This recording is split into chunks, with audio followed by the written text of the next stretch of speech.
The dust from the stagecoach had barely settled on Main Street when Caroline Grayson noticed the man sleeping under the awning of the general store, his hat pulled low over his face, and his boots worn so thin she could see the outline of his toes through the leather.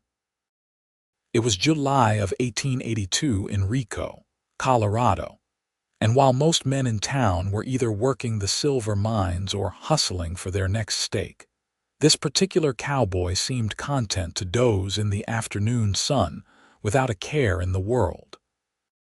Caroline clutched her parasol tighter, aware of how her silk dress must look to someone who probably owned nothing more than the clothes on his back. Her father, Thomas Grayson, owned the largest bank in Rico and half the mining shares in the surrounding mountains. She had been raised on imported French furniture and educated by tutors from Boston. Yet something about the peaceful expression on the sleeping cowboy's face made her pause when she should have walked right past. "Miss Grayson, you should not be staring at vagrants," her companion, Mrs. Hensworth, whispered sharply. The older woman had been assigned as Caroline's chaperone since her arrival from Denver 3 weeks prior. Caroline was about to respond when the cowboy stirred, pushing his hat back to reveal a face that was younger than she had expected.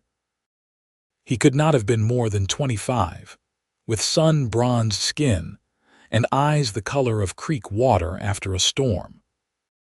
When those eyes met hers, something shifted in her chest, a feeling she had never experienced during all the carefully orchestrated social events her father had arranged with the sons of wealthy mine owners. "Madam," the cowboy said, rising to his feet with a fluid grace that contradicted his shabby appearance.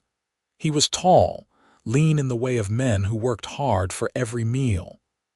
"Did not mean to block your path." "You are not blocking anything," Caroline heard herself say, ignoring Mrs. Hensworth's sharp intake of breath. "Are you employed in Rico?" The cowboy's mouth curved into a smile that reached his eyes. "That depends on your definition of employed, madam. Name's Carter Granger. I do odd jobs here and there," fixed Mrs. Patterson's fence yesterday, helped load freight at the depot this morning. Whatever needs doing, I reckon I can do it." "How very industrious," Mrs. Hensworth said with barely concealed disdain. "Come along, Caroline. Your father expects you for lunch." But Caroline found herself rooted to the spot, studying Carter Granger with an intensity that would have mortified her mother back in Denver. "You have a trade, Mr. Granger. Used to work cattle up in Wyoming. Drove herds from Cheyenne to Kansas City more times than I can count. Got tired of the trail, though. Came down here thinking I might try my hand at mining, but it turns out I do not much care for being underground." His honesty was refreshing after weeks of listening to pompous young men boast about their prospects while eyeing her father's fortune. "Caroline," Mrs. Hensworth hissed. "Perhaps my father's bank needs someone to handle deliveries or maintain the building," Caroline suggested, the words tumbling out before she could consider their implications. The position might offer steady wages. Carter studied her with an expression she could not quite read. "That is kind of you, madam, but I doubt your father would take kindly to hiring based on a street conversation. Besides, I am not looking for charity." "It would not be charity if you earned your wages fairly," Caroline countered, surprised by her own insistence. "Nevertheless," Carter said gently, "I appreciate the thought. You should go on to your lunch before your father sends out a search party." Caroline allowed Mrs. Hensworth to guide her away, but she looked back twice before turning the corner. Both times, she found Carter Granger watching her with those river-colored eyes. Her father was already seated at the head of the dining table when Caroline arrived at their substantial house on the hill, overlooking Rico. Thomas Grayson had built his fortune through shrewd investments and an unwavering belief in the silver boom that had transformed Colorado into a land of opportunity. At 52, he was still a commanding presence, with silver-streaked hair and the calculating eyes of a man who never made a bad deal. "You are late," he said without looking up from the financial papers spread beside his plate. "I apologize, Father. I was delayed on Main Street, Mrs. Hensworth mentioned you were speaking with some vagrant." Now he did look up, his expression stern. "Caroline, you must be more careful about your associations. You are not in Denver anymore, where society is more established. Here people will judge you by every interaction." "He was not a vagrant, Father. His name is Carter Granger and he works as a laborer. He was perfectly respectful." Thomas set down his fork with deliberate precision. "A laborer. Caroline, I did not bring you to Rico to associate with drifters. I brought you here to escape that unfortunate situation with Robert Aldridge and to give you a fresh start. The mining superintendent's son, Philip Morrison, has expressed interest in making your acquaintance. He comes from good family and has excellent prospects." The mention of Robert Aldridge sent a familiar wave of humiliation through Caroline. She had been engaged to Robert for 6 months before discovering he was courting her solely for access to her father's banking connections. The betrayal had stung less than the realization that every suitor who had ever called on her saw Thomas Grayson's daughter rather than Caroline herself. "I have no interest in meeting Philip Morrison," she said quietly. "You will change your mind when you see the life he can provide. Now, enough of this foolishness. I expect you to attend the church social on Sunday. Half the respectable families in Rico will be there." Caroline picked at her food, her thoughts drifting back to the man sleeping under the general store awning. Carter Granger had not asked about her father's bank or the Grayson fortune. He had not tried to impress her with exaggerated tales of his own importance. He had simply been honest, even when honesty meant admitting he had no steady employment.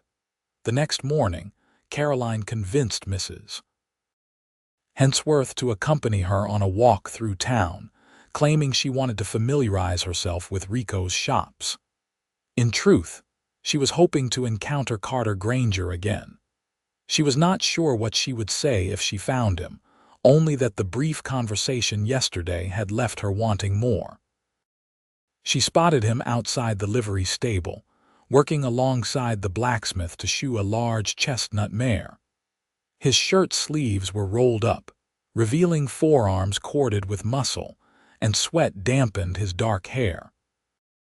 He worked with the kind of easy competence that came from years of practice, speaking softly to the horse while the blacksmith heated the iron. "Mr. Granger," Caroline called before she could think better of it. He looked up, surprise flickering across his features before that warm smile appeared.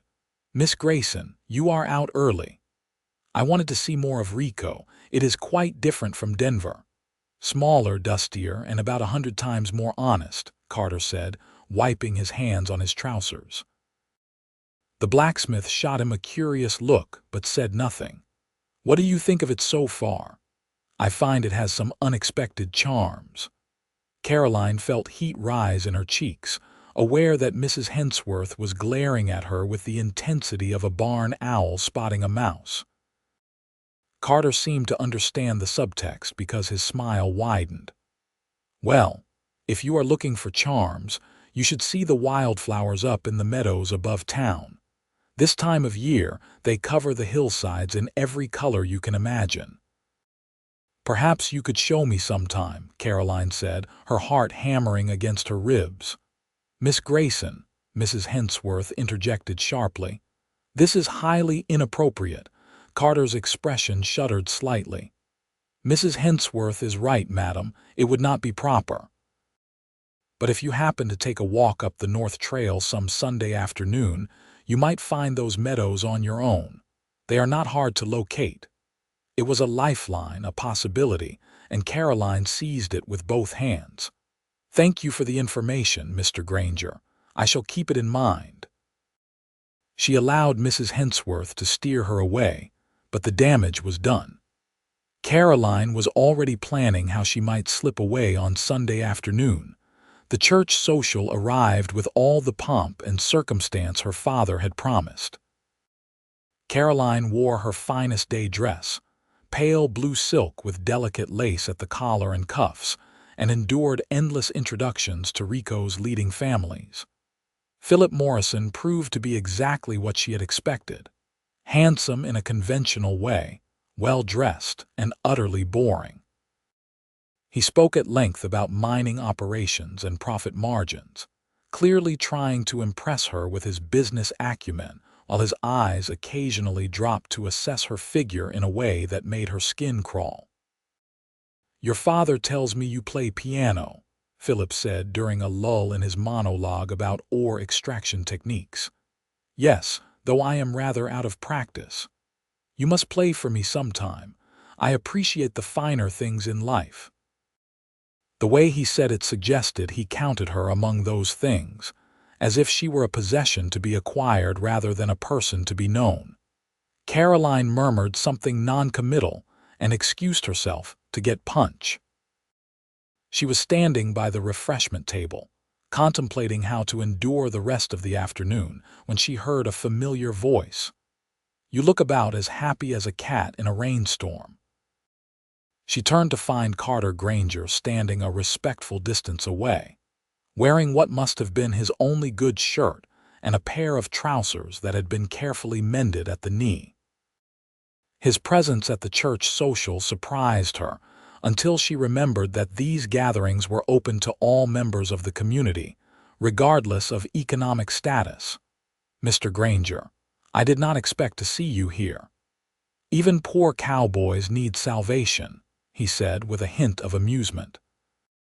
"Though I admit I usually skip these socials, something told me today might be worth attending." The implication sent warmth flooding through her. "I am glad you came. Are you enjoying yourself with all these fine people?" There was no mockery in his tone, only genuine curiosity. "Not particularly," Caroline admitted. "I feel rather like a prize mare being paraded for potential buyers." Carter's expression darkened slightly. "That Morrison fellow been bothering you?" "No more than my father encouraged him to. But I find I have little patience for men who see me as a stepping stone to my father's fortune." "Then I reckon you have been disappointed often." It was a statement rather than a question. "More often than I care to count. You seem different, Mr. Granger." "That is because I have nothing to gain from your father's fortune," Carter said simply. "All I see is a woman who looks like she would rather be anywhere but here. So I will ask you straight. Would you take a walk with me? Just around the church grounds.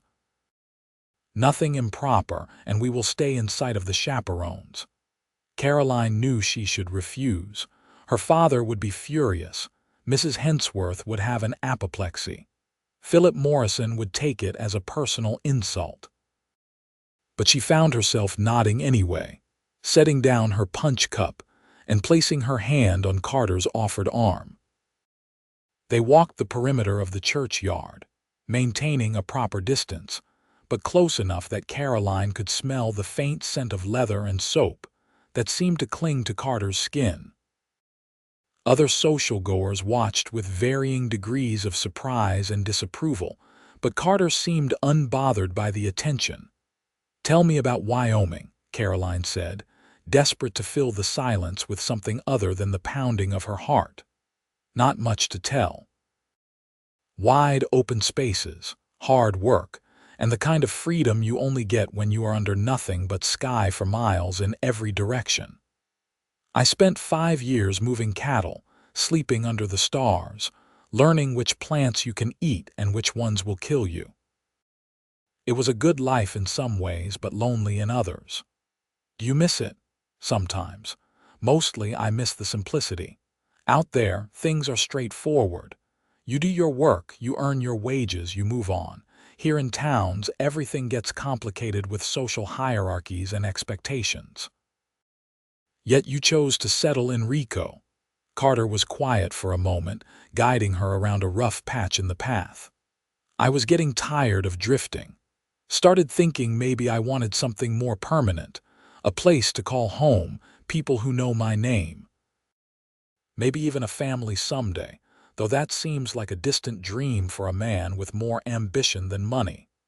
Money is not everything, Mr. Granger. Easy to say when you have it, madam. Harder to believe when you are counting pennies to afford a hot meal. The observation stung because it was true, but Caroline heard no resentment in his voice, only pragmatism. You are right, of course. I apologize for being thoughtless. No apology needed. You have been nothing but kind to me, which is more than most wealthy folk can claim. Your father is probably watching us right now and planning my funeral. Caroline could not help but laugh. More likely he is planning a stern lecture for me about proper behavior and suitable companions.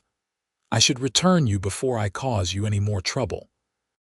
Carter slowed their pace as they circled back toward the main gathering. What if I do not want to be returned? The words escaped before Caroline could consider their weight.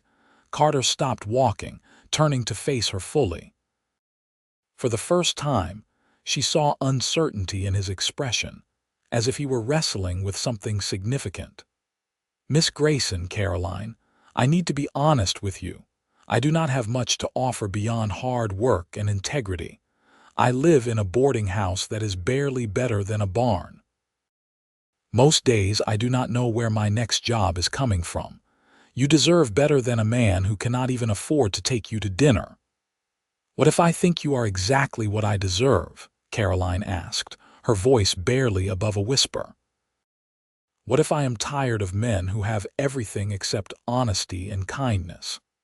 Then, I would say you might be the most remarkable woman I have ever met, but that does not change the reality of our situations. Your father would never allow you to associate with someone like me, and I will not ask you to choose between your family and some cowboy you barely know. So what do you suggest we do? Carter's jaw tightened, and Caroline could see the internal struggle playing out across his features.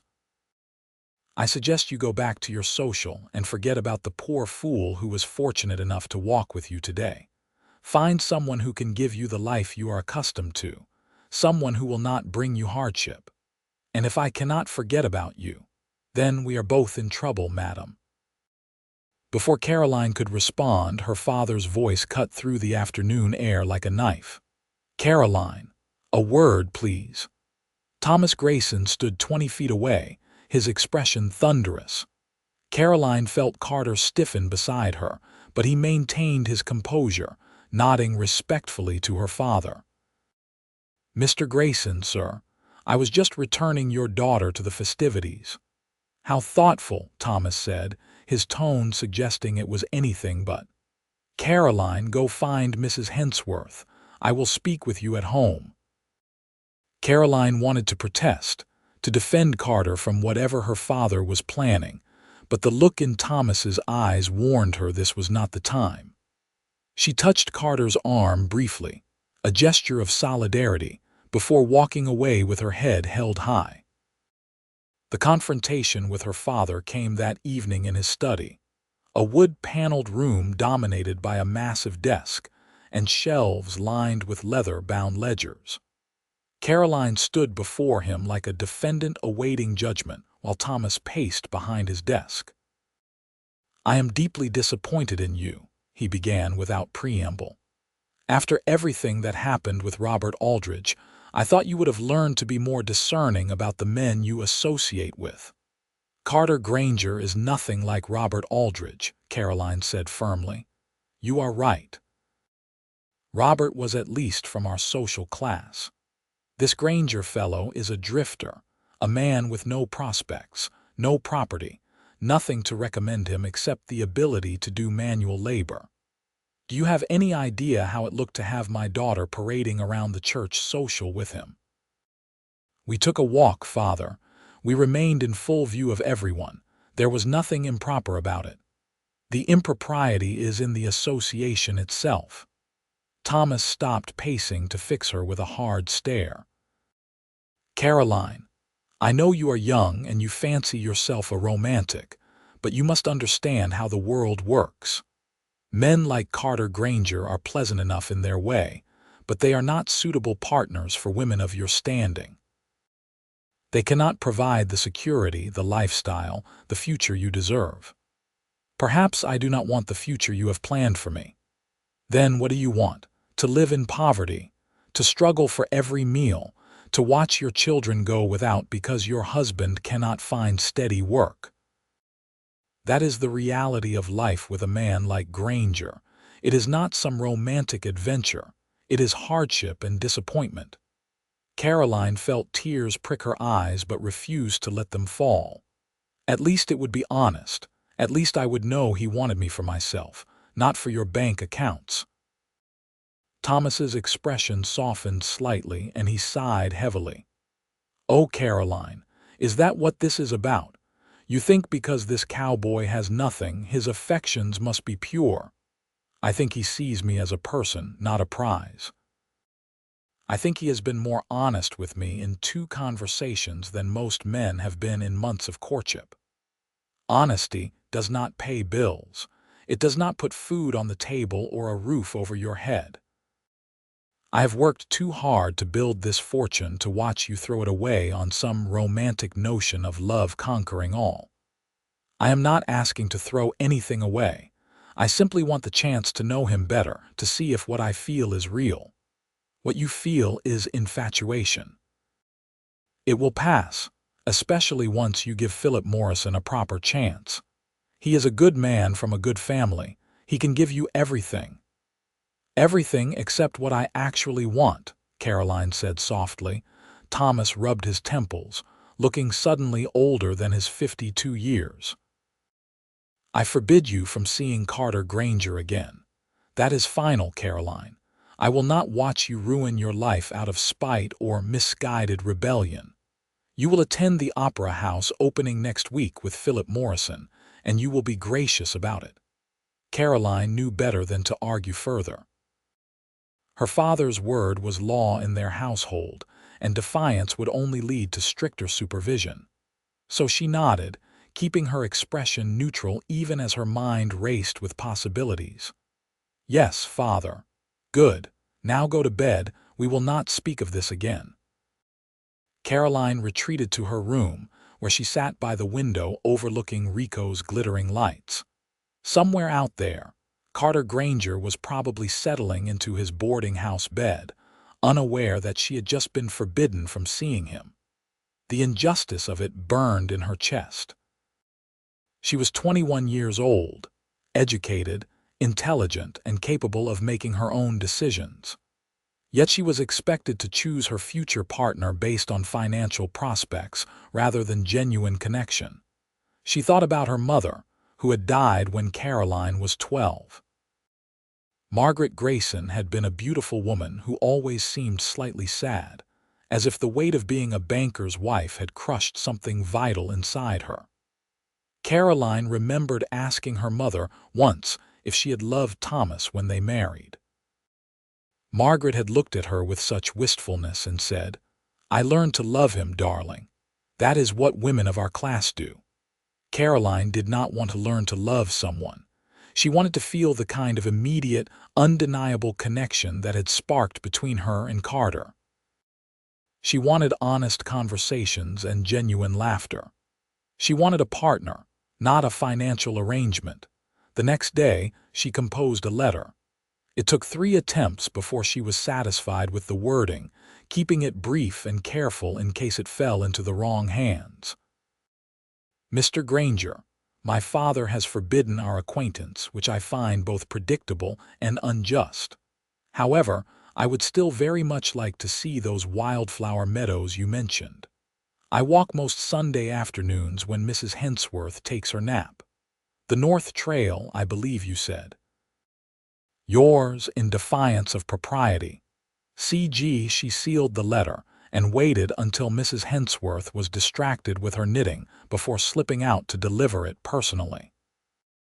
She found the boarding house where Carter stayed, a ramshackle building near the edge of town, and left the letter with the landlady. A weathered woman named Mrs. Chen, who asked no questions but whose knowing smile suggested she understood exactly what was happening. Sunday afternoon arrived with agonizing slowness. Caroline waited until she heard Mrs. Hensworth's distinctive snoring from the parlor before changing into her simplest dress and sturdy walking boots. She left a note saying she had gone for a walk and would return before dinner, then slipped out the back door and made her way to the North Trail. The path wound up into the foothills, following a creek that bubbled over smooth stones. Aspen trees provided dappled shade, and the air smelled of pine and wildflowers. Caroline had walked for perhaps 20 minutes when she rounded a bend and found Carter waiting beside an enormous boulder, his hat in his hands. "You came," she said, slightly breathless from the climb and the relief of seeing him. "You asked me to," he replied simply. "Though I have to say I am not sure this is wise. Your father made his position pretty clear." "My father does not control everything, no matter how much he would like to believe otherwise." Caroline stepped closer, emboldened by the privacy of their surroundings. "Show me these wildflowers you promised." Carter's resistance crumbled visibly. He offered his arm, and together they climbed higher, emerging into a meadow that took Caroline's breath away. He had not exaggerated. Wildflowers covered the hillside in waves of purple, yellow, red, and white. The view stretched for miles, showing the mountains beyond Rico and valleys she had never seen. "It is beautiful," she whispered. "Yes," Carter agreed, but when she glanced at him, he was looking at her rather than the landscape. They sat in the grass, maintaining a careful distance that felt both respectful and torturous. Carter picked a purple wildflower and twirled it between his fingers. "I should not have come," he said after a moment. "This cannot lead anywhere good, Caroline. Your father has the power to make my life very difficult in this town. One word from him, and I would not be able to find work anywhere in the valley. Then we will be careful. We will meet here where no one can see us, just for a little while until we figure out what to do." "And what do you think we should do?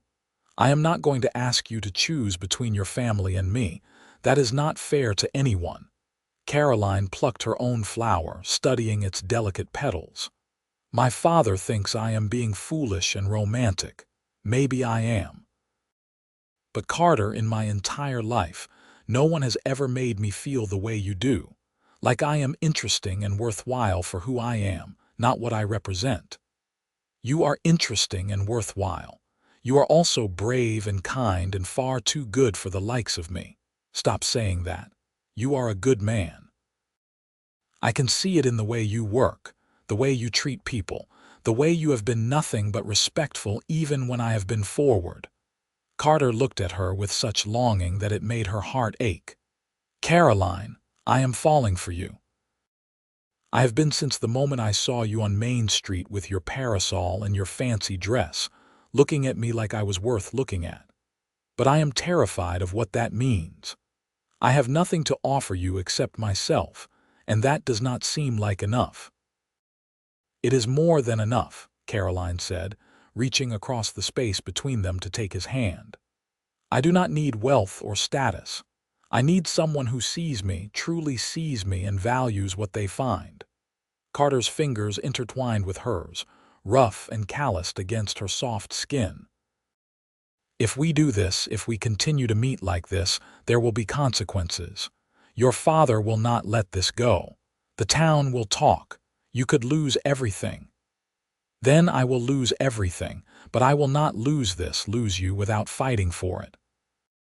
They sat holding hands in the wildflower meadow as the afternoon sun painted the sky in shades of gold and amber.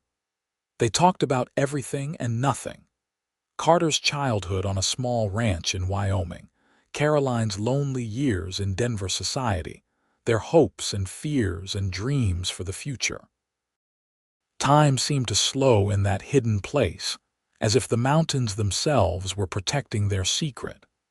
When the sun began to dip toward the horizon, they reluctantly made their way back down the trail. Before parting ways at the boulder where they had met, Carter pulled Caroline close in an embrace that was both chaste and charged with possibility. "Thank you," he whispered against her hair, "for seeing something worth knowing in a poor cowboy." "Thank you for being worth knowing," Caroline replied. They established a pattern over the following weeks. Every Sunday afternoon, while Mrs. Hensworth napped and her father worked in his study, Caroline would slip away to meet Carter in the wildflower meadow. They talked for hours, learning each other's histories and quirks.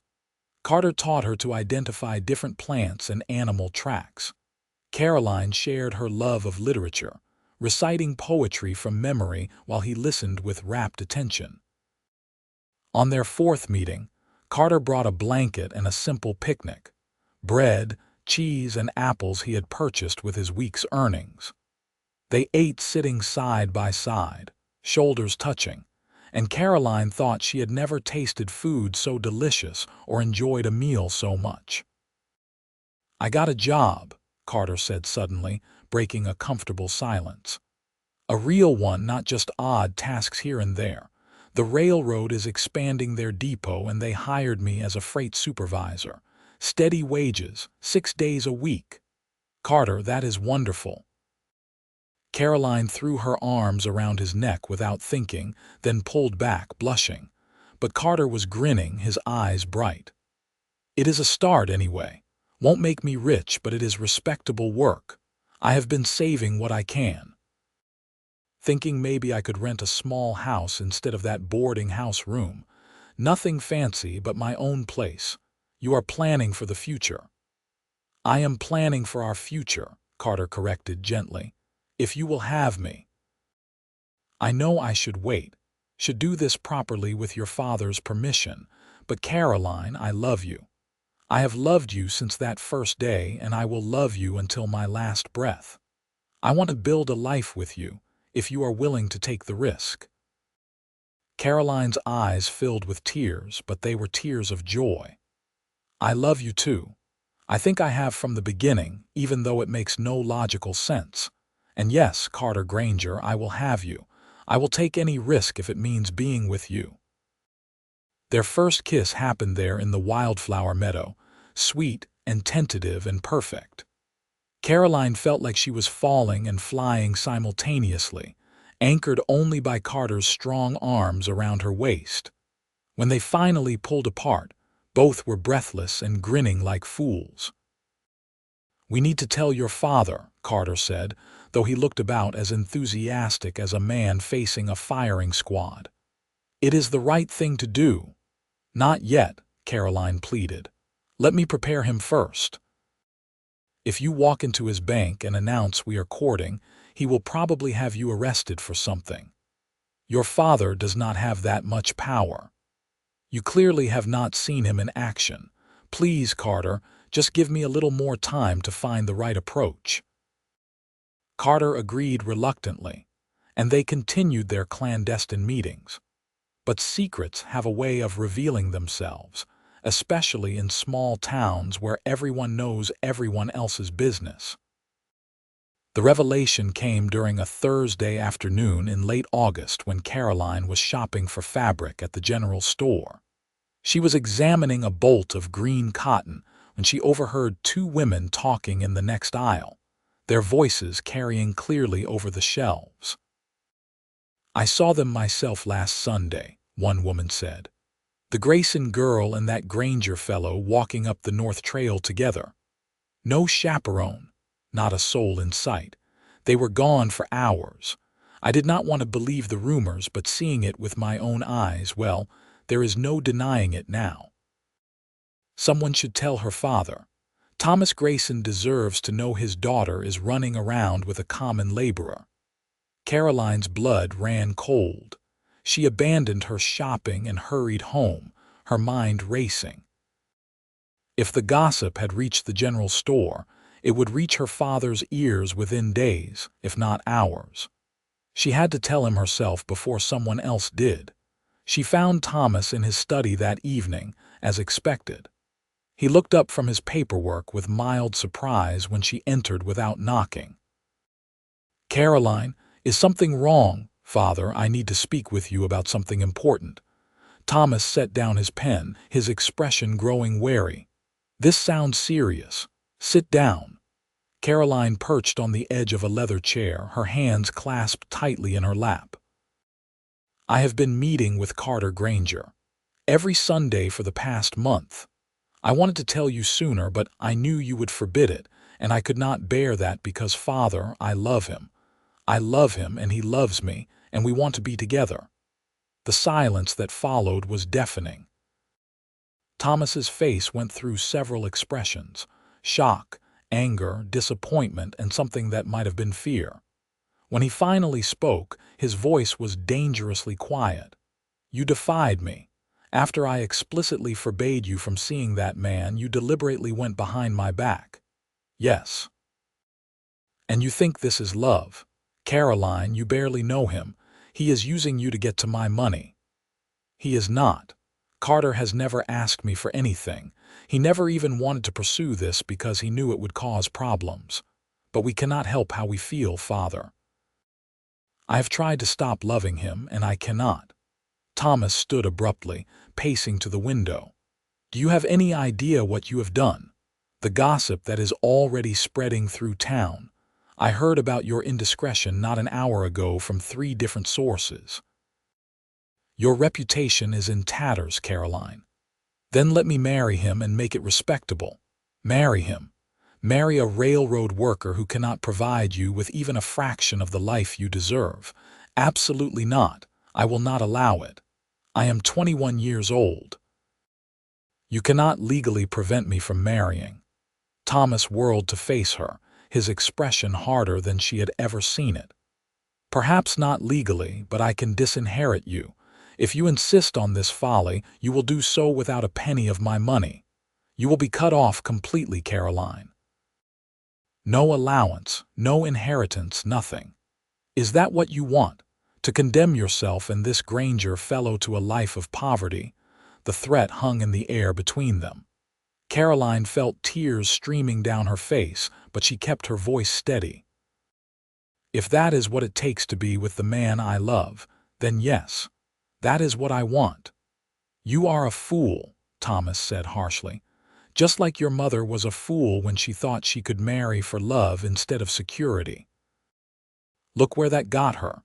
Married to a man she resented, dead before she was 40 from the strain of it all. Mother died of pneumonia, father. Your mother died of unhappiness. She withered away because she spent her life regretting her choices. I will not watch you make the same mistakes." Caroline stood, drawing herself up to her full height. "Then do not watch. Disinherit me if you must, but I will not give up Carter. I would rather have true love and poverty than wealth and loneliness." She left the study before her father could respond, her heart pounding so hard she thought it might break through her ribs. In her room, she pulled out paper and pen and wrote another letter to Carter, explaining what had happened and asking him to meet her the next day at their meadow. The confrontation with her father changed everything. Word spread through Rico like wildfire. Thomas Grayson's daughter had been caught sneaking around with the poorest cowboy in town, and the banker was furious. The story grew with each retelling, until Caroline was practically a scandalous heroine in a dime novel, though she felt more like a prisoner than a heroine. Thomas assigned Mrs. Hensworth to watch her constantly, but Caroline managed to slip a letter to Carter through the landlady, Mrs. Chen, who proved sympathetic to young love. Carter's reply came the next day, smuggled back through the same channel. "My dearest Caroline, I am so sorry for the trouble I have caused you. Your father is right that you deserve better than a poor railroad worker. I release you from any promises made in our meadow. Go back to your life, find someone suitable, be happy. I will love you always." Carter. Caroline read the letter 3 times, fury building with each reading. How dare he make this decision for her? How dare he assume she wanted to be released? She wrote back immediately. Carter, you are a coward if you think I will accept this. Meet me at the meadow tomorrow at noon, or I will march down to the railroad depot and declare my love for you in front of everyone. Your choice. Forever yours, Caroline. She had to admire Carter's nerve when he actually showed up the next day, looking simultaneously determined and terrified. Caroline had told Mrs. Hensworth she had a headache and needed to rest, then climbed out her bedroom window using a trellis she had scouted for exactly this purpose. You came, Carter said when she arrived breathless at their meeting spot. Of course I came. Did you really think a letter would make me stop loving you? I thought maybe you would come to your senses. Caroline, your father threatened to disinherit you. You understand what that means. No money, no family support, nothing. I cannot ask you to give that up for me. You are not asking. I am choosing. There is a difference, Carter. I am choosing you over my father's money because you are worth more to me than any inheritance. Carter pulled her into his arms, his face buried in her hair. You are either the bravest woman I have ever met or the craziest. Perhaps both, Caroline admitted. But I mean it, Carter. I want to be with you no matter what it costs. Then we will make it work somehow. I have been saving every penny. It is not much, maybe $200, but it is a start. I can rent that little house on Cedar Street I told you about. It is small, just 3 rooms, but it is clean and the roof does not leak. It sounds perfect. It sounds terrifying, Carter corrected. Caroline, I have never been more scared in my life. What if I cannot provide for you? What if you regret this decision in a year, in 5 years? What if we are happy beyond measure? What if we build a beautiful life together? Why do you only imagine the worst possible outcomes? Carter smiled despite his obvious anxiety. Because I am about to marry the daughter of the richest man in Rico, and I have nothing but a railroad job and a stubborn heart. Then we are evenly matched because I have nothing but a stubborn heart either if my father follows through on his threats. When shall we do this? When shall we marry? As soon as possible, before either of us loses our nerve or your father has me run out of town. I will talk to the minister tomorrow. If you are sure, truly sure, we could be married by the end of the week. I have never been more sure of anything in my life. They married on a Friday morning in early September at the small church on the edge of Rico. Caroline wore a simple white dress she had sewn herself after her father refused to fund a wedding. Carter wore his one good suit, carefully pressed.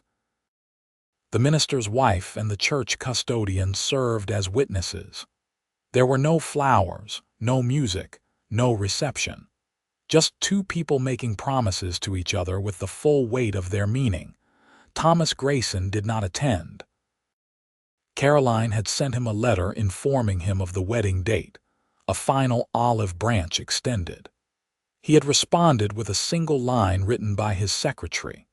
Mr. Grayson wishes to inform you that, as of your marriage to Mr. Granger, you are no longer considered part of the Grayson family. All financial support is hereby terminated. The words had stung, but standing beside Carter as they exchanged vows, Caroline felt nothing but certainty. This was right. This was worth any sacrifice. After the ceremony, they walked to the little house on Cedar Street that would be their home. Carter had used most of his savings for the first month's rent and basic furnishings.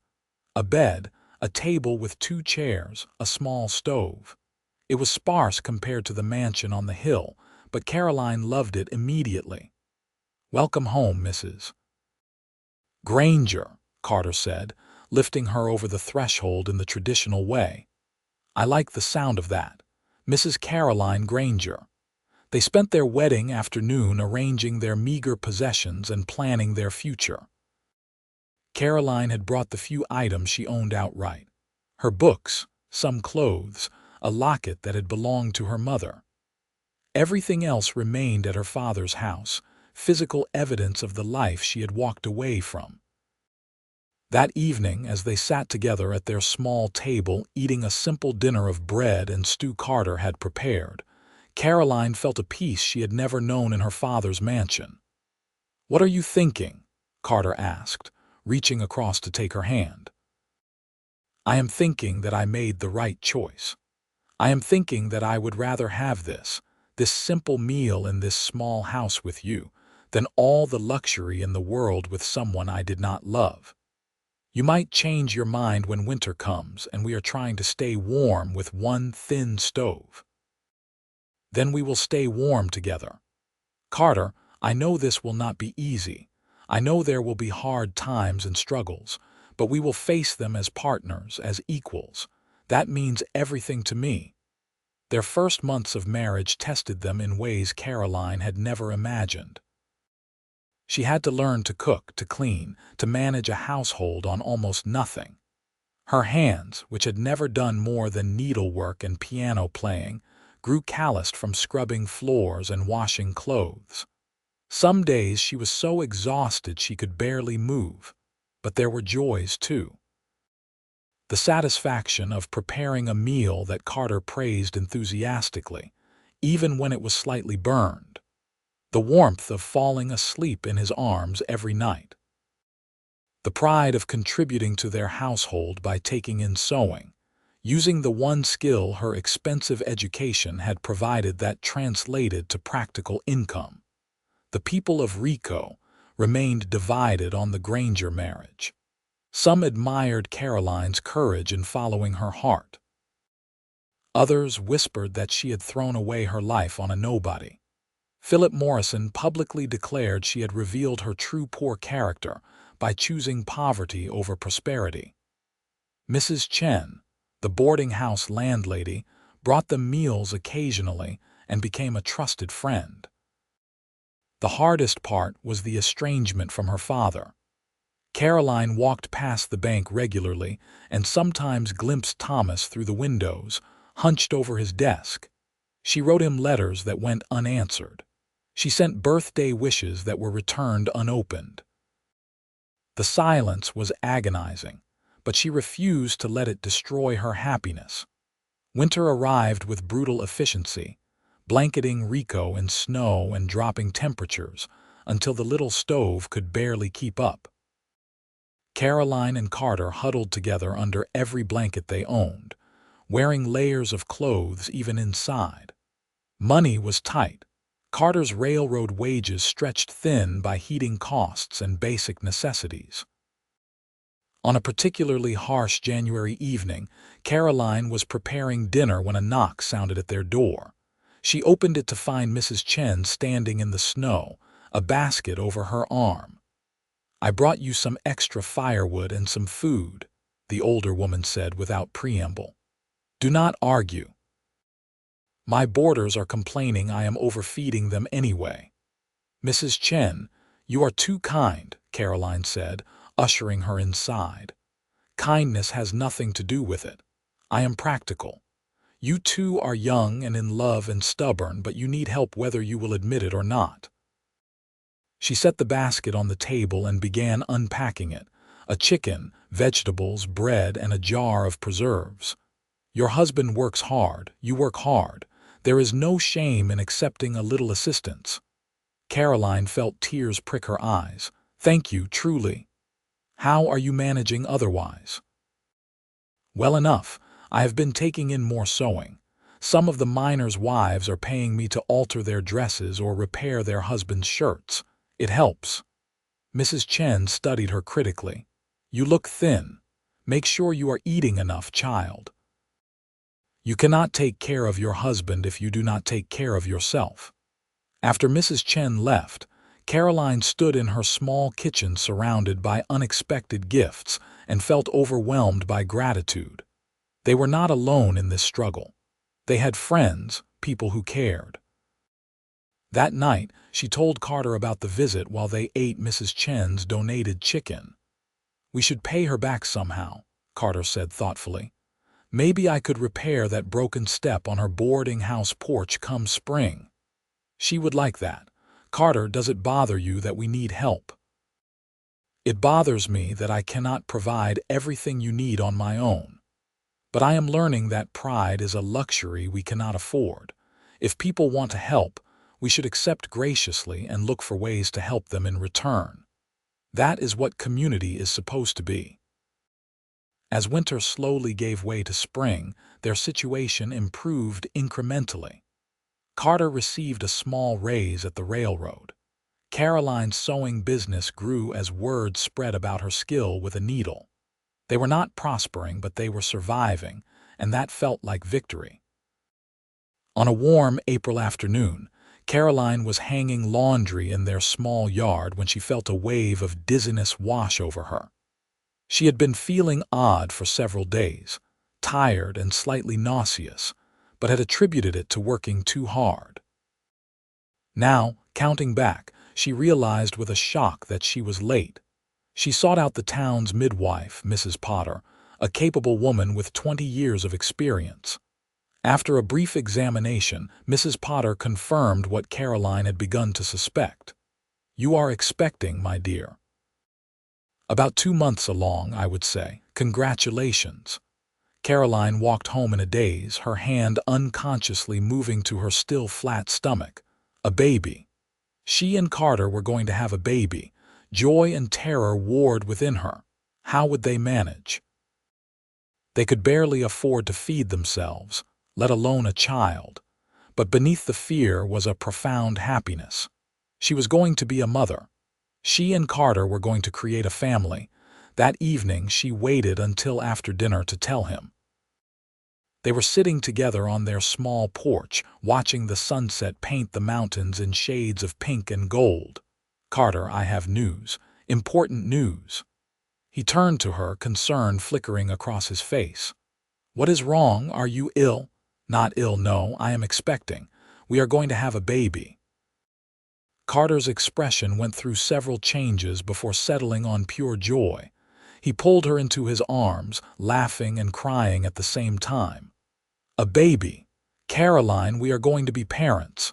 "Are you happy?" she asked, needing to hear the words. "Happy." "I am terrified and thrilled and more in love with you than I thought possible." "Yes, I am happy. Are you so happy?" "Though I confess I am also scared. Babies are expensive, Carter. How will we manage?" "The same way we have managed everything else. Together, one day at a time. I will pick up extra shifts at the depot. You can continue sewing until you are too far along. We will make it work because we have to, because this child deserves the best we can give." That night, lying in bed with Carter's hand resting protectively on her stomach, Caroline thought about her father. She wanted to tell him he was going to be a grandfather, wanted to see if this news might bridge the gap between them. But she knew from experience that her letters went unread. Thomas Grayson had made his position clear. She was no longer his daughter. The pregnancy progressed smoothly despite Caroline's limited circumstances. Mrs. Potter checked on her regularly, often refusing payment and accepting baked goods instead when Caroline insisted. Other women in town, even some who had disapproved of her marriage, softened when they learned of her condition. They brought baby clothes their own children had outgrown, offered advice, shared stories of their own pregnancies. Caroline was 7 months pregnant, her belly round and swollen, when everything changed. She was sitting on the porch one October evening, enjoying the cool air, when a commotion drew her attention to Main Street. People were running toward the bank, shouting. Caroline struggled to her feet, alarm coursing through her. She waddled as quickly as her condition allowed toward the crowd, her heart pounding. Someone was saying there had been a robbery, shots fired. She pushed through the gathering people until she could see the bank's entrance. Thomas Grayson was being carried out on a stretcher, blood staining his white shirt. Caroline's scream cut through the noise of the crowd. She tried to run to him, but hands held her back. "Caroline, no, you should not see this," someone said. She recognized the voice of Doctor. Morrison, Philip's father, that is my father, let me go. The doctor's expression was grave. Your father has been shot. The robbers are gone, fled on horseback. He is alive, but barely. We need to get him to my surgery immediately. I am coming with him. Caroline, in your condition. I am coming. No one had the will to argue with a determined pregnant woman. Caroline climbed into the back of the wagon with her father, holding his hand as Dr. Morrison drove toward his medical practice. Thomas's eyes fluttered open briefly, unfocused and pain-filled. Caroline. His voice was barely a whisper. I am here, father. You are going to be fine. Stubborn girl should not be here. Well, I inherited that stubbornness from someone. The ghost of a smile crossed Thomas's pale face before his eyes closed again. The surgery took hours. Caroline waited in Dr. Morrison's parlor, pacing despite her bulk and exhaustion. Carter arrived within the hour, summoned by someone who had seen Caroline in the wagon. He held her while she cried, offering silent support. Finally, Dr. Morrison emerged, wiping his hands on a towel. His expression was cautiously optimistic. He is alive. The bullet passed clean through his shoulder, missing anything vital. He has lost a lot of blood and there is always risk of infection, but if he makes it through the night, his chances are good. Can I see him? Briefly. He is unconscious, but you can sit with him if you like. Caroline entered the small recovery room where her father lay still and pale against white sheets. She pulled a chair close to the bed and took his hand, shocked by how fragile he looked. Thomas Grayson had always seemed invincible, a force of nature that could not be defeated. But here he was, vulnerable and weak, fighting for his life. I am sorry, she whispered. I am sorry we fought. I am sorry you could not accept my choice. But father, I love you. I have always loved you, even when I was angry. Please do not die believing otherwise. She stayed through the night, dozing in the chair while Carter went home to sleep before his morning shift. By dawn, Thomas's breathing had steadied, his color improving slightly. Dr. Morrison declared him past the immediate danger, though full recovery would take weeks. Caroline was there when her father woke, his eyes clearing as he focused on her face. You stayed, he said hoarsely. Of course I stayed. You are my father. I disinherited you. I cut you off. That does not change the fact that you are my father and I am your daughter. Those bonds are stronger than money or pride. Thomas was quiet for a long moment, his gaze moving to her swollen belly. You are with child. Yes, due in about 2 months. Does Granger take care of you? He takes care of me as best he can. We struggle sometimes, but we are happy, father.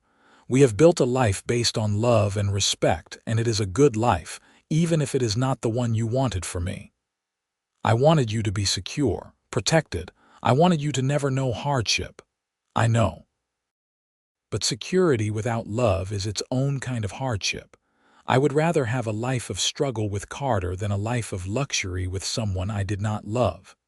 Thomas closed his eyes, fatigue washing over him. I have been a stubborn fool. You have been a protective father who could not see past his own experiences. I understand that now. But father, life is too short for this estrangement. When I thought you might die, all I could think about was how much time we had wasted. Tell me about him, about Granger. Truly. So Caroline did. She told her father about Carter's kindness, his work ethic, his integrity. She described their small house and their modest life. She talked about the community that had formed around them, the friends who had helped them survive. She shared their hopes and dreams for the future.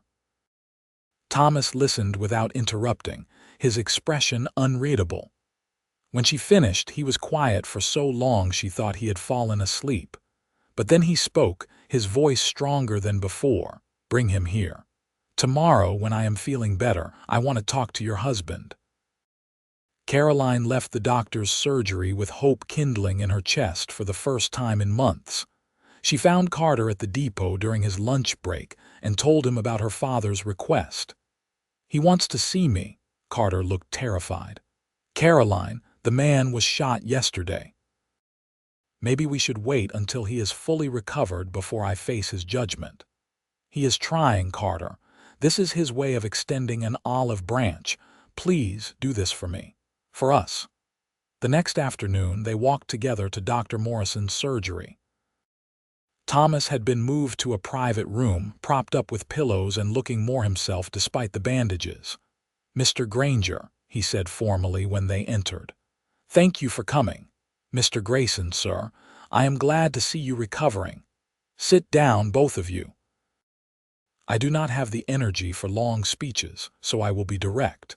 Granger, I have spent the past months believing you married my daughter for her money. Lying here last night, facing my own mortality, I realized that was my own guilt talking." "Guilt, sir?" "I married Caroline's mother for advantageous reasons. Social connections, family alliances. I told myself I would learn to love her, and I did in my way. But Margaret never loved me, not really. She agreed to the marriage because it was expected of her, and I think she regretted it every day of our life together. When she died, I promised myself I would protect Caroline from making the same mistake." Thomas paused, gathering his strength. "But I was protecting her from the wrong thing. I was so focused on financial security that I could not see what she actually needed. Someone who loved her for herself. My daughter tells me you have built a good life together. She looks happy, despite the hardship. That is more than Margaret ever achieved with all my money." Carter spoke carefully. "Sir, I will not pretend that wealth would not make our lives easier. But I can promise you that I love Caroline more than anything in this world. I married her knowing it would cost me your approval and possibly any chance of prospering in this town. I married her anyway because I could not imagine my life without her. I can see that now. I was wrong to try to prevent your marriage. I was wrong to cut Caroline off. I let my pride and my fear dictate my actions, and I nearly died without reconciling with my only child." Thomas turned to Caroline, his eyes bright with unshed tears. "Can you forgive a stubborn old man?" Caroline was at his bedside in an instant, careful not to jostle his injury. "There is nothing to forgive, Father. I love you. I love you too, daughter. And I want to be a part of your life, of my grandchild's life, if you will allow it. Of course. Father, of course." The reconciliation was not instantaneous or perfect, but it was real. Over the following weeks, as Thomas recovered, he and Carter developed a cautious respect for each other. Thomas began to see the qualities Caroline had recognized from the beginning. Carter's honesty, his dedication, his genuine love for his wife. 2 months later, on a cold December night, Caroline went into labor. Carter was beside himself with worry, pacing the small house while Mrs. Potter and Mrs. Chen attended to Caroline in the bedroom. The labor was long and difficult, lasting through the night and into the next morning. Thomas arrived at dawn, having been informed by a messenger. He found Carter on the porch, looking haggard with worry. "Any news?" Thomas asked. "Not yet." "It has been hours. What if something goes wrong? What if I lose her? Caroline is strong. She will come through this." Thomas put a hand on Carter's shoulder, a gesture that would have been unthinkable months earlier. "You love her very much, more than my own life. I can see that now. I am sorry it took me so long to recognize it." They waited together as the sun rose higher, two men from completely different worlds united by their love for the same woman. Finally, just after 9 in the morning, a baby's cry pierced the air. Mrs. Potter emerged from the bedroom, smiling. "You have a son. A healthy, loud son. And Caroline is doing well, though she is exhausted." Carter rushed into the room, Thomas following more slowly. Caroline lay in bed, pale and sweaty but glowing with joy as she held a small bundle wrapped in one of the blankets Mrs. Chen had brought months ago. "Carter," she breathed. "Look at him. Look at our son." Carter knelt beside the bed, tears streaming down his face as he gazed at the tiny red face peeking from the blanket. "He is perfect.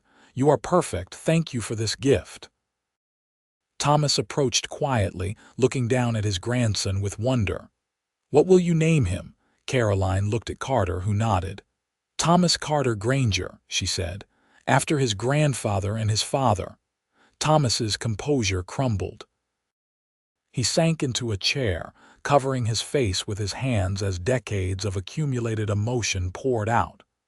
When he finally looked up, his expression was transformed. "Thank you," he said simply, "for including me in this, for giving me another chance." Over the following months, Thomas became a devoted grandfather. He visited regularly, bringing small gifts and sitting for hours just watching baby Thomas sleep. He also, quietly and without fanfare, began helping Carter and Caroline financially. Not charity, he insisted, but proper investment. "You are family," Thomas told them one evening as they shared dinner in the small house on Cedar Street. "And family takes care of each other. Besides, I have more money than I could spend in 3 lifetimes. Let me help make your lives a little easier." With Thomas's assistance, Carter was able to make a down payment on their small house rather than renting. They expanded Caroline's sewing business by purchasing a proper sewing machine.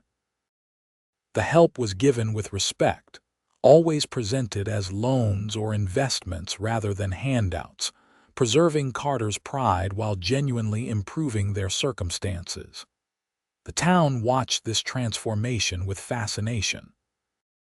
Thomas Grayson, the man who had publicly disinherited his daughter, had become one of the young Granger family's strongest supporters.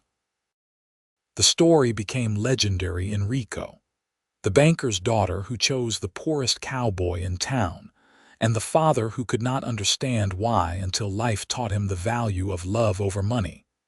2 years later, Caroline gave birth to a daughter they named Margaret, after Caroline's mother. Then came another son, James, and finally another daughter, little Sarah. Their house on Cedar Street filled with laughter and noise, with muddy boots and scattered toys, with all the chaos and joy of a large family. Carter continued working for the railroad, eventually rising to assistant depot manager. Caroline's sewing business became so successful, she had to hire 2 other women to help with orders.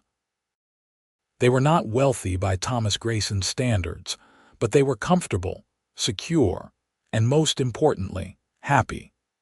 Thomas sold the bank when he turned 60, tired of the stress and wanting to spend more time with his grandchildren. He bought a smaller house near Carter and Caroline's, becoming a daily presence in their lives. He taught young Thomas to fish and read to Margaret from the same books he had once read to Caroline. He helped James build toy wagons and pushed Sarah on the swing Carter had hung from their oak tree. On a warm summer evening in 1889, 7 years after Caroline first saw Carter sleeping under the general store awning, the extended family gathered for dinner in the yard of the house on Cedar Street. It was Thomas's birthday, and Caroline had prepared his favorite meal. The children played while the adults talked, their laughter carrying on the evening breeze. Thomas watched them with contentment, Carter at his side. "You have built a good life here," Thomas said. "I was wrong about so many things, but I was most wrong about you, Carter. You have been a better husband to my daughter and father to my grandchildren than any wealthy man I could have chosen for her. I just love her, sir. Everything else follows from that. That is wisdom I learned too late in my own marriage, but I am grateful my daughter was smarter than I was." Caroline joined them, little Sarah on her hip. "What are you two talking about so seriously? I was just telling your husband that you made the right choice, even though I could not see it at the time." "It was not a choice, Father. It was a certainty.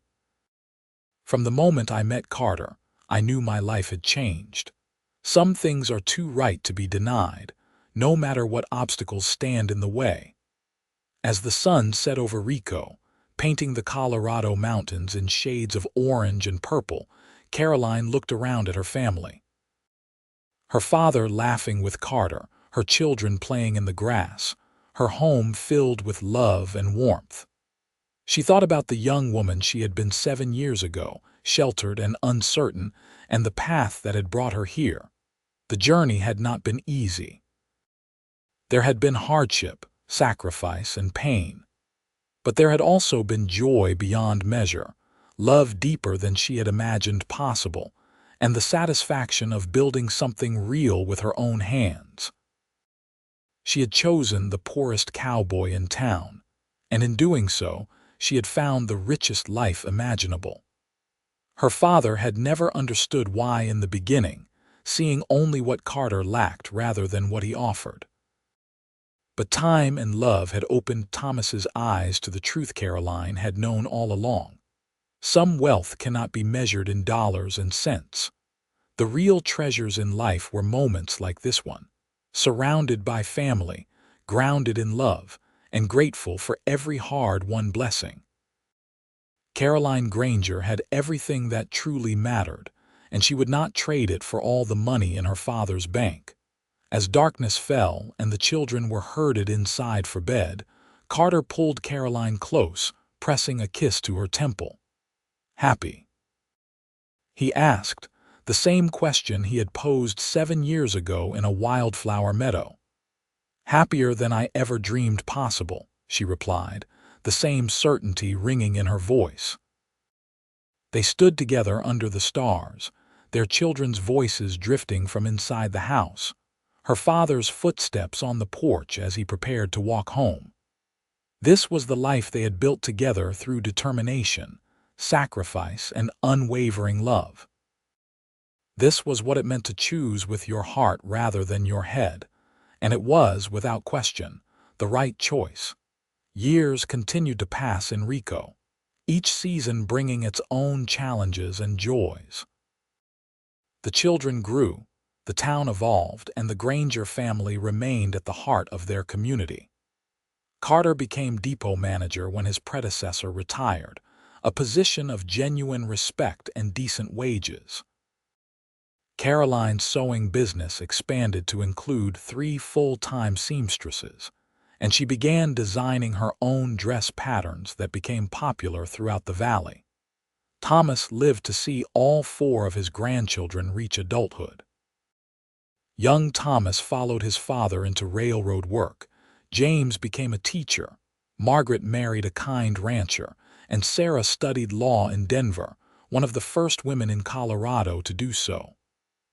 On his deathbed at 73, Thomas gathered his family around him. "I want you all to know," he said, his voice weak but clear, "that my greatest achievement was not building a bank or accumulating wealth. It was learning, finally, what truly matters. Carter, Caroline, thank you for teaching this stubborn old fool that love is the only currency that appreciates over time."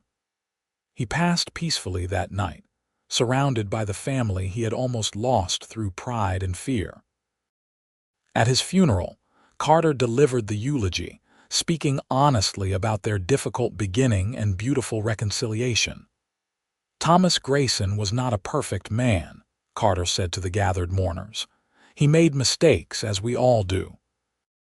But he had the courage to admit when he was wrong and the wisdom to change.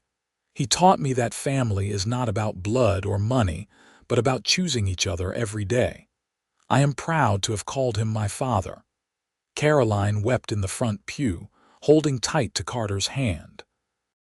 Her father had given her so much in the end: his love, his support, his blessing on the life she had chosen.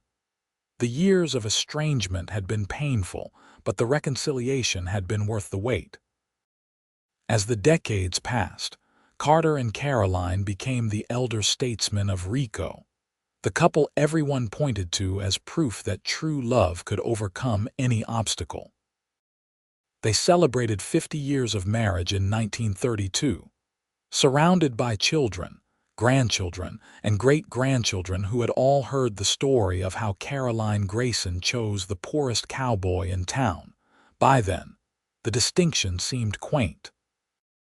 Carter had long since proven his worth through hard work and integrity. He had provided well for his family, not through inheritance or luck, but through dedication and character.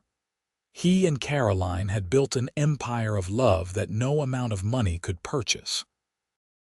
On their 50th anniversary, sitting on the porch of the house they had shared for half a century, Caroline looked at Carter with the same love that had sparked in her heart that first day on Main Street. "You ever regret it?" she asked. "Marrying a spoiled banker's daughter and enduring everything that came with it." Carter, now 73 with silver hair and laugh lines etched deep around his eyes, pulled her close. "Not for one single second. You were worth every struggle, every sacrifice, every moment of doubt. I would do it all again in a heartbeat.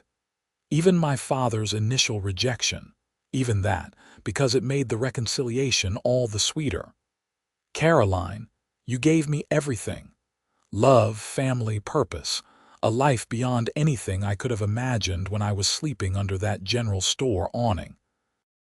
I was the poorest cowboy in town, but you made me the richest man in the world." They sat in comfortable silence as the sun set over the mountains they had watched together for 50 years. Their children and grandchildren were inside, preparing the anniversary celebration, but for this moment it was just the two of them. "I love you," Caroline said simply. "I love you too, forever and always." When Carter passed away peacefully in his sleep at 78, Caroline mourned deeply, but without regret. They had shared 55 years of marriage, raised 4 children, and built a legacy that extended far beyond material wealth. She lived another 10 years, surrounded by her large, loving family, before joining Carter in the cemetery on the hill overlooking Rico. Their grandchildren had them buried side by side under a simple stone that read, "Caroline and Carter Granger. She chose love. He proved worthy." Together they built everything that matters. The story of the banker's daughter and the poorest cowboy became part of Rico's folklore, passed down through generations, as a reminder that the most valuable things in life cannot be bought or sold. Love, respect, courage, and family. These are the currencies that truly enrich our lives. And in the end, Caroline Grayson Granger's choice to follow her heart rather than her father's plans proved to be the wisest decision she ever made. She had found her treasure not in gold or silver, but in a poor cowboy's honest eyes and steadfast heart. Her father had never understood why, not until life taught him that some wealth exists beyond any banker's calculation. But once Thomas Grayson learned that lesson, he never forgot it. And the family that grew from his daughter's brave choice became his greatest pride and joy, the true fortune he left behind when he departed this world. The little house on Cedar Street still stands in Rico, Colorado, now a historical landmark that attracts visitors who come to hear the tale of Caroline and Carter. Tour guides tell the story with reverence, pointing out the porch where they courted, the yard where their children played, the tree that still bears the carved initials CG loves CG that Carter etched there in 1882. Young couples visit seeking inspiration, hoping to find the courage Caroline showed when she chose love over security. They learn that real romance is not about grand gestures or perfect circumstances, but about two people deciding that together they can weather any storm. The wildflower meadow where Caroline and Carter first confessed their love still blooms every summer, a riot of color against the Colorado sky. Local tradition holds that couples who visit the meadow and speak their truth to each other will find the same enduring love that blessed the Grangers. Whether the tradition holds any real power is debatable, but the story itself certainly does. It reminds us that the human heart knows truths that logic cannot comprehend. It shows us that courage and love can transform not just individual lives, but entire families and communities. Caroline Grayson could have chosen safety, comfort, and her father's approval. Instead, she chose Carter Granger, and in doing so, she chose a life of authentic joy over mere contentment. Her father never understood why at first, blinded by his own painful experiences and fears. But eventually, Thomas Grayson learned what his daughter knew instinctively. That love is the foundation upon which all other blessings are built. And so the story ends where all good love stories should, with a life well lived, a family well loved, and the certainty that choosing with one's heart, while sometimes difficult, is always the path to true happiness. Caroline and Carter Granger proved it through 55 years of marriage, 4 children, countless grandchildren, and a legacy that continues to inspire more than a century after their first meeting. They were, in the end, exactly what they appeared to be from the beginning. 2 souls meant to find each other, regardless of the obstacles in their path. She was the banker's daughter. He was the poorest cowboy in town. And together, they built a love story for the ages, one that still echoes through the mountains of Rico, Colorado, reminding us all that the best treasures in life are the ones we choose with our hearts.